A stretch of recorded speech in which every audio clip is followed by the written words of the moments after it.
Well, good morning, and thank you very much for joining us, indeed for waiting for us. Deepest apologies, technical issues, and all of that. We're so sorry, but we're here now, and there is scant time to waste. Our guest is Senator Shehu Sani, author, Pan-Africanist, human rights crusader, and he represented Kaduna Central in the 8th Senate. Good morning to you, Senator Shehu Sani. Good morning. Thank you very much for making time for us, and indeed, apologies to you personally for keeping you waiting.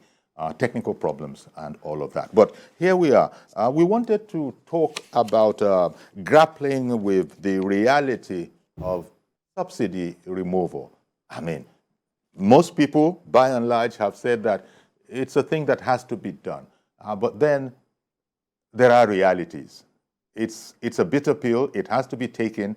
What, Senator, do you think will be those realities that are going to, as it were, confront us beyond hitting our wallet? These things sometimes have a sort of a knock-on effect. What do you think are those things that government and indeed the citizenry should pay attention to as necessary concomitants of the rise in the price of petrol, the removal of subsidy? Thank you for having me in your program once again. Well, the Petroleum Industry Governance Bill was designed and passed to solve a lot of problems in the petroleum industry. And it has been able to solve so many problems. But what it has not solved was the issue of petroleum subsidy. And if I can remember, in the last 4 decades, that has been a contentious issue as far as our country is concerned, as far as the economy of our country is concerned. Every now and again, each time the previous government attempted to withdraw petroleum subsidy, there will be a natural response from the labor and civil society through protest, civil disobedience, and all sorts of campaign. I cannot recall how many number of protests are participated in support of petroleum subsidy. But the question we fail to ask ourselves for all these years is, can't we do without subsidy? Can't we do without billions of taxpayers' money being paid to anonymous persons in the name of subsidy? Can't we rescue our economy? Can't we do things differently? Many governments in the past have tried, but they have failed. And they failed because of the fear of the social implication of such withdrawal, and also the fear of mass uprising and resistance that will come after such withdrawal. And it has happened. I have been a strong advocate of subsidy. But now, we need to tell ourselves the truth as a country. This subsidy started in millions, then in billions and hundreds of billions, and now it has hit trillions. And we have reached a point where we were told that the government even have to borrow to pay subsidy. And this is not something that is going to come to an end in the next 1, 2, 10, or 20 years. It appears that we have to continue to source for money to pay subsidy. Can't we build other ideas in such a way that we will get down prices to the level of the ordinary man and then end this subsidy regime? And I think this has been the argument this time around. Nigerians have woken up to this reality. 1.2 trillion or thereabout being removed from our national treasury to pay for subsidy in an oil-producing country like ours is untenable, unsustainable, and is wrong. And for me, I am now a strong advocate of the need to dialogue to solve the problem permanently. Because all the dialogue that has been in the past is how do we reduce the subsidy and continue the subsidy. But now we have to achieve two goals. One, end subsidy and see how we can bring down the prices of petroleum products. If it is a price that we have to pay temporarily, then there should be a target for it. I belong to a civil society that has always campaigned and supported subsidy. But we have reached a point in the history of our country that our economy cannot sustain it. And still people are wondering, if we have had functional refineries, if we have judiciously used our resources to build more refineries in the last 8 years, we couldn't have been talking about subsidy at this very time. If Nigerians have to suffer for being an oil producing and oil exporting country, what will have become of Nigeria if we don't have oil, if we don't have petroleum? What will have been the fate of our people?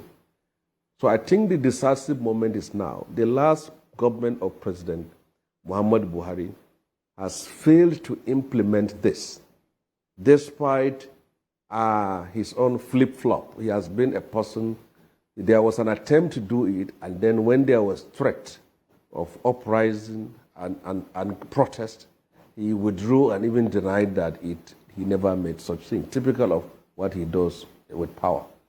So this time around, I think these historical issues, economic issues about subsidy need to be addressed.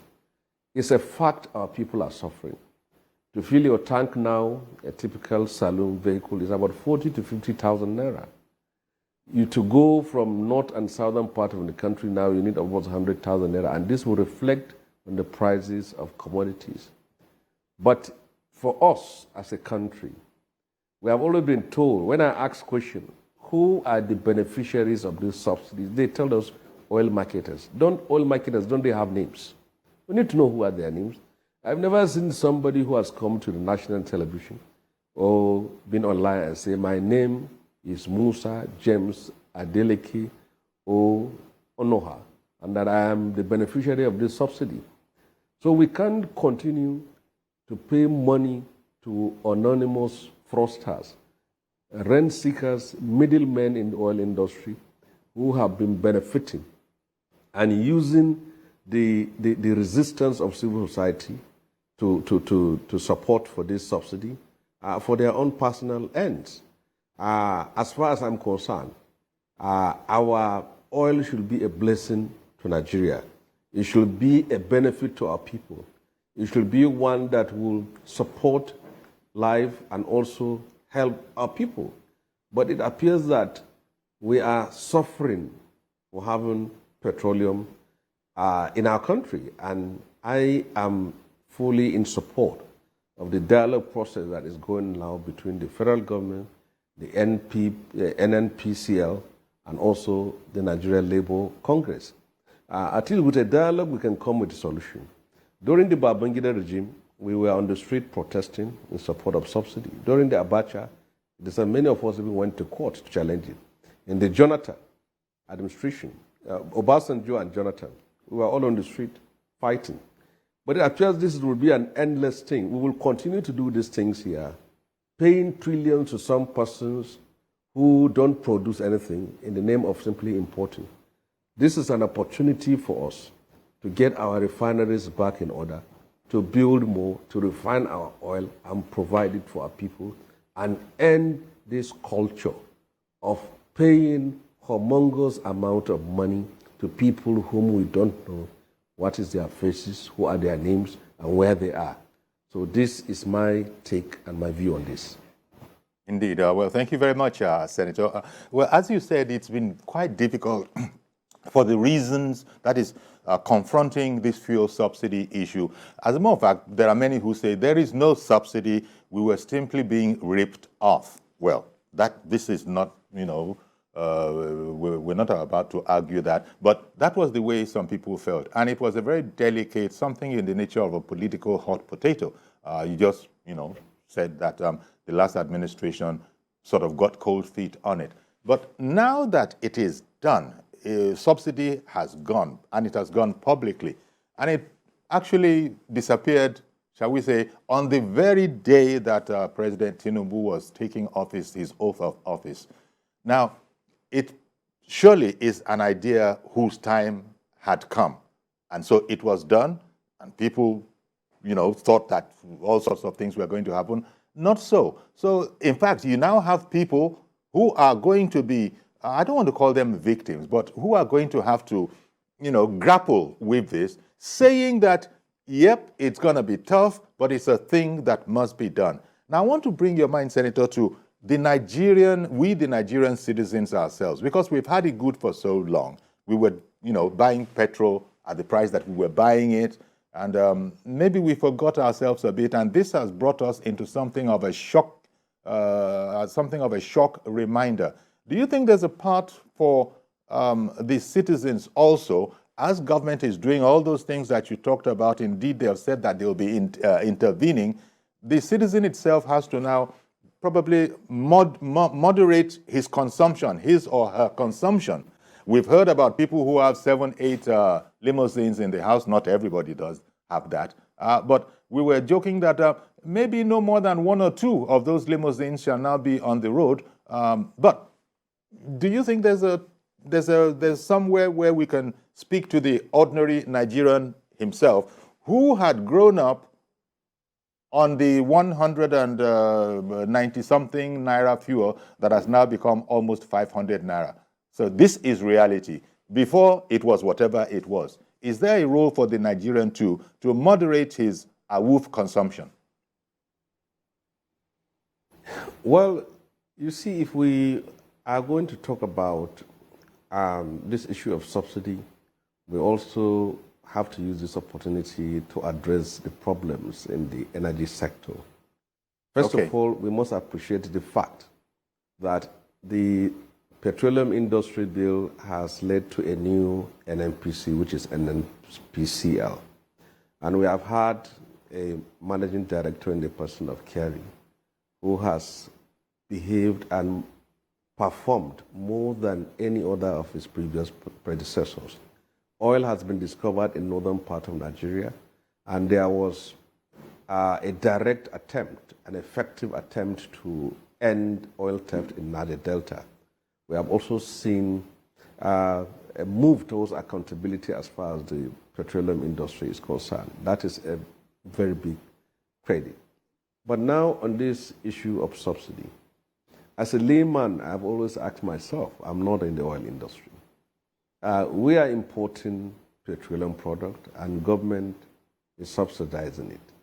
But the question I ask myself is, the price of an LG 52 inches TV in Lagos, in Asaba, in Owerri, is the same thing, the one in Sokoto, in Kano, Katsina, and Kaduna.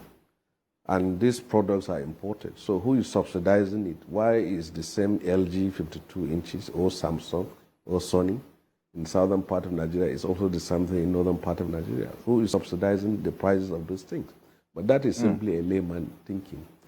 But the question we have to ask ourselves, if you look at the amount of money that is paid to subsidy, can this money be invested in health, in education, in infrastructure, something physically people can see? Borrowing to pay subsidy is like you are borrowing to eat, because you will never stop eating, but you will stop borrowing when people stop giving you money. So that is a fact. The solution has to be found to it. The only thing that is important is that Nigerians have to be carried along, and there should be transparency in what is doing. If we have saved 2 trillion naira, let people see what this money will be used for in all the 36 states, including Abuja. Physical things they can see and they can benefit from. Whether it's education, whether it's health, whether it's infrastructure, whether it's whatever, at least people can see that.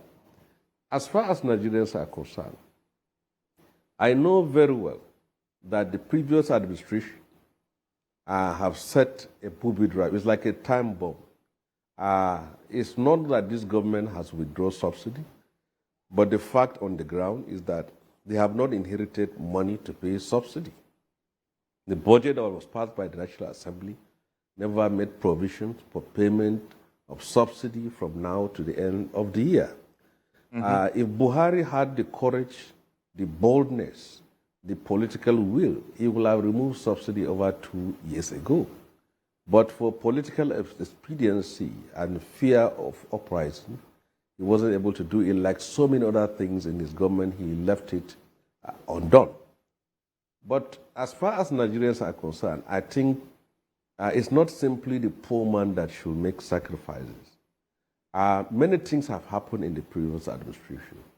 It is time for the new president of this country to also look at the money is being borrowed by Nigeria, over $40-something billion, and now getting to about 77 trillion naira. How effectively was being used? There was suspicion that ministry, department, and agencies of government have looted and embezzled public funds in the last 8 years. Let's also recover those monies. Let not simply the poor man suffer. On subsidy removal, people should be carried along. And if you are not going to be given 10,000 for subsidy, let them see where this 10,000 naira is applied, and then they will say that the money is transferred from subsidy to your own personal development as far as you are concerned as a citizen. So asking Nigerians to moderate their lives, to restrict themselves to a certain lifestyle, is also one of cultural orientation and the need for us to address. We are not a rich country, and also we are not a poor country. We are not a rich country in the sense that our way of life as a nation does not reflect the economic reality of our country. Take, for example, in Abuja here, a rent costs as much as 15, 20, and 35 million naira, and we don't have any industry. We don't produce anything in Abuja other than simply the government is here and people can move around and loot and take contracts. So this is it. All right. When a typical Briton has a car or two, I'm sorry to a interrupt typical you. Nigerian has 10 or 20.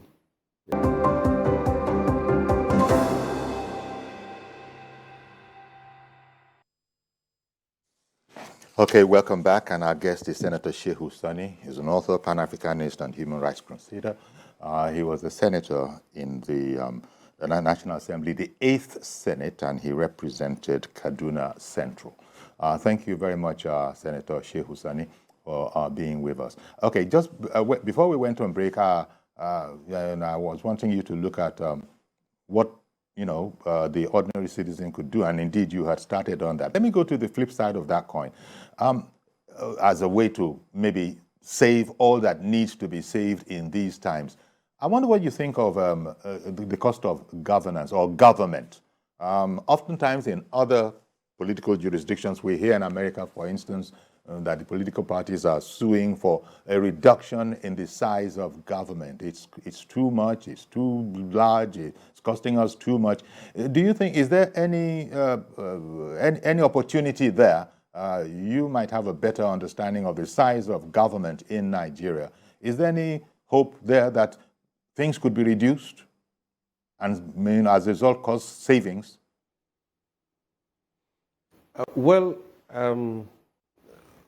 This is a historic opportunity for Nigeria. Since the return of democracy in 1999, this is a time you had a president who was once a senator and also now a state governor and also now a president of a country, and also one who has been through the trenches in the struggle for democracy. So I believe these are enough credentials for someone who has been an advocate of restructuring and reducing the cost of governance to practicalize all that he has been struggling for and all that represented his own ideal. Cutting the cost of governance should begin with implementing the Oransai report. When you have 800 ministries, departments, and agencies of federal government, and you have a bloated civil service of over 1 million, you have a problem. So the need to implement that report will be the beginning of reducing the cost of governance. And then secondly, why must it be that every state must have a minister? And if you have 20 ministries at the federal level, and then all states must have ministers, you will have over 40-something ministries. And this is what brought the idea of this illegality called Minister of State. And if the president will get it right this time around, there should be the reduction of the number of ministers, like that of ministries. It's very important. And some agencies of government need to be merged. And as far as the National Assembly is concerned, even when I was at the National Assembly, I am a strong advocate of reducing the cost of governance and the need to address the finances of the National Assembly is very important. I happen to be the first legislature in Nigeria that has come public in terms of announcing how much we earn as salary, allowances, and running costs, which was before treated in secrecy, and I had to unveil it for people to know and bring an end to it. That needs to be done. And the person of the president himself, there is a need for that. Ministers move around with 10, 15 vehicles, with all sorts of staffs that are not necessary. This is very important. The last president has promised to cut even the presidential fleet, which he has not done, like other things which he hasn't. So as far as I'm concerned, doing the right thing is now when the government is just coming to office. If we allow it for tomorrow and next tomorrow, we will still be going back. And then you have a new leader who wants to advance this country. One thing he should do is appoint people that are competent and capable and that have the vision and ideas to do things differently. All these appeasement and pleasing entitled politicians should come to an end. There are people who said they voted him because of his nationalism and patriotism. Some say they voted him to respect the principle of rotation of power. If you know very well that you have supported and worked for him to win in the interest of Nigeria, then you must not move around as an entitled person. You must be given an appointment. If the government is run by pleasing and appeasing politicians, then nothing else will be achieved. This is what became of President Obasanjo's government from 2003 to 1999 to 2003. Politicians that have no knowledge, no capacity, no competence have been appointed. We have had a minister in the last administration said when he was appointed into office, he doesn't know anything about that administration. Now, that is not his fault. It's the fault of the president of the country at that very time. This president has a very decisive in terms of addressing Nigeria's challenges. We're a nation of almost 220 million people. And the need to have capable hands that will get Nigeria working and that will take us to a new level of advancement politically, socially, economically. I think it is what is needed now. Doesn't mean if you have worked for the president and you come from his party and then he must appoint you into office. He has a choice to make.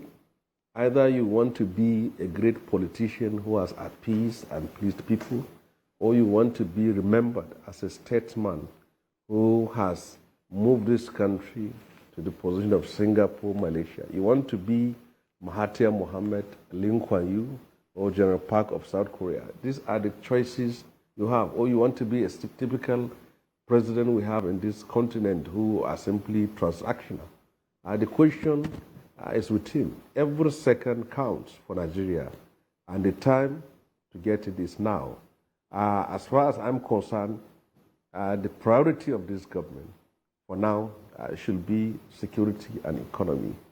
getting people with the knowledge, with the experience of heading security agencies and serving as defense chiefs to address the security challenges of this problem, this our country, is very important now. In the past, we have had an economic team, an economic council that nobody knows who they are and what they have done, what they even stand for. One economic policy overrides another, and then we all depend on what the CBN governor says or do. And he only takes his file to the president. This government must be different.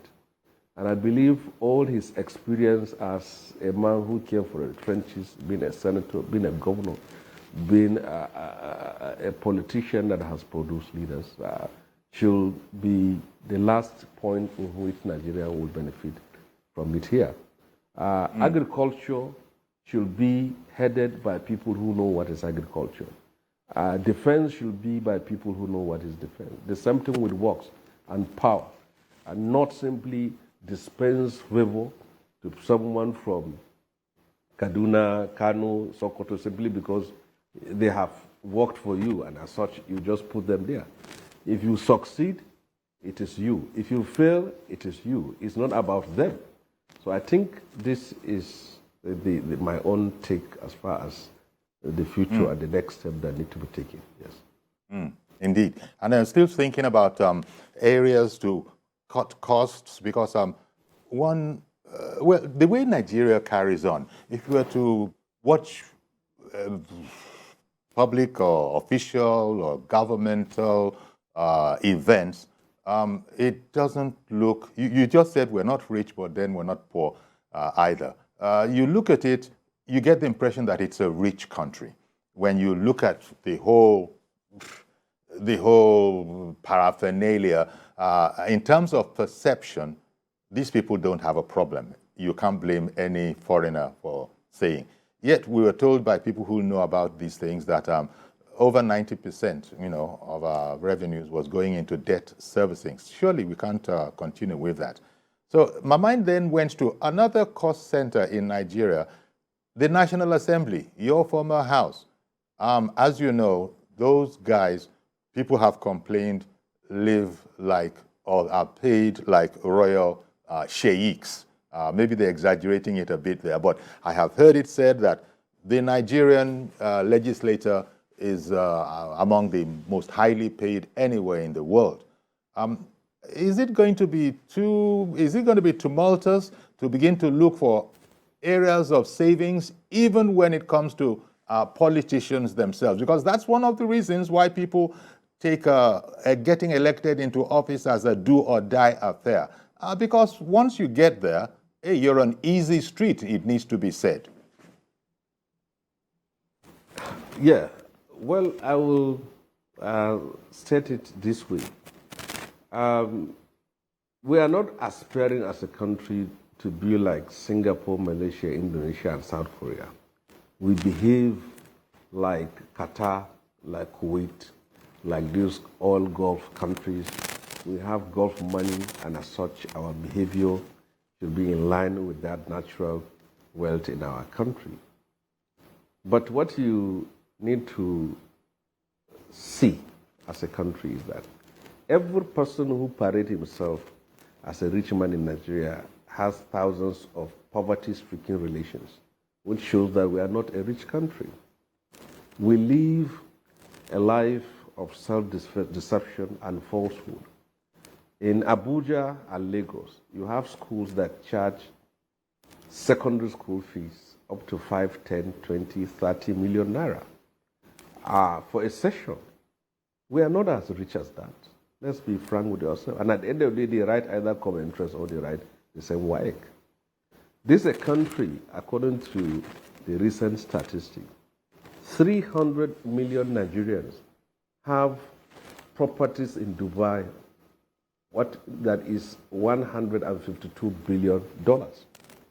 300 million Nigerians have property in Dubai worth $152 billion. What is our own foreign reserve now? It's about $40 to $41 billion. What is our national and foreign debt? It's about 77 trillion naira. So you can see that Nigeria is not a poor country in the sense that if we judiciously use our resources and equitably spread it to address the problem of poverty, which now rises about 133 million people who are poor. The National Assembly is one section. There are things, if you need to address them, there must be constitutional changes. First of all, there is no reason to have a Senate and a House of Representatives because we perform the same function. We raise motion, we raise bills, we perform oversight function. The difference between the Senate and the House of Reps is that we confirm appointments in the Senate and they don't do. The President writes to the Senate the list of his own nominees as ministers, as head of MDAs, and the Senate confirms it. That is what only the reps don't do. So if we are going to cut the cost of governance, those things has to be done. But it's going to come with a very serious challenge, and it falls on the line of the general restructuring of the country. If this president wants to solve these problems once and for all, then we must bring the restructuring agenda to the table and look at it. All the conferences report that has happened, the 2014, the ones done before it, sit down, select those that are necessary, and then we implement it. As far as Nigeria is concerned, there are decisions which, if you attempt to take, will come with far greater political consequences than even the one of withdrawal of subsidy. For example, you can't restructure the country and cut the cost of governance when you have 36 states with 36 House of Assemblies and 36 groups of commissioners in all the states, and then you say you want to cut the cost of governance. So if you ask some states to march back to where they were, nobody is going to return back to what it used to be 2-3 decades ago. If you go to the National Assembly and tell them that you want to reduce the running cost and so many things, you're going to face a very stiff opposition, and most likely, most of your bills will not be passed. But I can imagine. It is the waste. It's all this has to be supposed to have been done in 2015. The APC is the ruling party, but all the crisis begins and ends with the APC. If you see any crisis at the national level, it's mostly, if it happens in opposition party, it simply ends at the peripheral. But that of the APC has impact on governance and in the whole country. So it's like just like who is going to be the Senate president of this country. The problem is in the APC. There is Fabio, there is Yari. So it's not that there is someone from PDP or Labour. So it's all for them to decide on what to do, and this is the time to do it. If you want to cut the cost of governance, you have to do it from the executive level, and then do it from the legislative level, and do it also from the judicial level, and do it at the state level. But the president has to start from himself by showing that example, and by that it can then move and trickle down to all other segments and organs of government. Indeed. Hopefully the angels are listening as well. A little joke in there. Now, maybe we've almost run out of time, but you spend the few minutes we have left. You spoke about some of the things that were almost indispensable that the last administration did not do. So here we are. We've got to carry on. We've got to get on with it. Corruption is what I'm talking about. We heard before the last administration came on board that they wouldn't care whose ox would be gored, wouldn't care who's stepping on the toes and all of that. I suspect that there's a heck of a leak as a result of corruption. How doable? Because you've just told me that, look, if you go certain ways, there might be certain repercussions in terms of governance, reducing the size of governance. How about corruption? We just have to have a very, very dim view of corruption But if that is not the case, I'm afraid that those leakages might continue. What are your thoughts in that regard, confronting corruption with a view to ameliorating the pains that we now must necessarily face as a result of the removal of subsidy? Well, on the issue of subsidy, before we go to that, in short name, the subsidy cartel is a very strong gang of people that always blackmail the country. Each time there is a statement, they increase the price of fuel and makes people suffer, and also encourage, incite, and promote dissent to defend their interests, which many of us have done so blindly. I have been defending subsidy, but I've never met the recipient of that subsidy for one day. And I have asked my colleagues, please, who are these people who are benefiting from subsidy?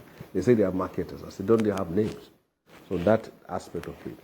Second, the last administration has failed to fight corruption. In fact, the ministries, department, and agency were indicted by Auditor General report, as many of them don't remit money that's supposed to be remitted to government, and people simply carry on and presided over a regime of larceny and waste for the past 8 years. The last president kept ministers for 8 years in office despite their clear failure, unambiguous failure in government, and as if he doesn't know anybody in the country. There was no serious cabinet reshuffle. There were people who are heading departments and agencies whose tenures were illegally extended by the last administration, and to a certain point that the nation's debt piled up, and people are told not to look at the debt. I'm sorry, Senator, we've completely run out of time. I really am sorry. We've run out of time, but what you're implying is that those things certainly need to be dealt with in this administration, if I'm not wrong. That's what you're implying. Certainly. And, yes. I'm so happy that the president said he's going to toe the line of Umaru, and by that statement, he has made it clear that that is where governance is supposed to take root, and not the one he has inherited. Thank you very much, Senator Shehu Sani, for coming on our program today. Once again, apologies for keeping you waiting, and indeed all our viewers as well. Apologies for that late start. Most out of character, I would like to say. Okay, so that's our program today. Please join us on Monday for a fresh edition. I am Yori Folarin. Bye-bye for now.